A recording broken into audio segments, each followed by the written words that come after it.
girl allegedly stabbed 16-year-old spouse in neck. 73-year-old man suspected of committing suicide in St. Anne. Please remember to subscribe, like, share, comment, and don't forget to hit that notification bell so you can always be updated with the latest news. Now for the news in details. An 18-year-old girl has found herself on the wrong side of the law after reportedly stabbing her 16-year-old spouse in their community of Liberty Valley in Brownstown, St. Anne, Tuesday.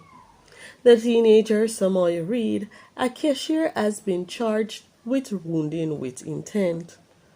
Reports from the Silence Bay police are that about 10:30 p.m. on Tuesday, Reed went to visit her spouse when an argument developed between them.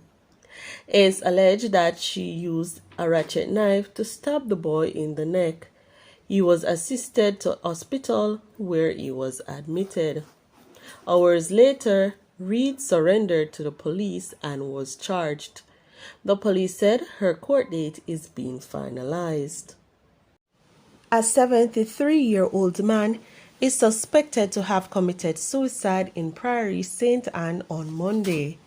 The deceased has been identified as Patrick Delgado of the community. According to police, around midday, Delgado was found hanging from a veranda rail with a piece of rope tied around his neck. His body was removed from the scene and he was pronounced dead at hospital. More details to come following further investigations.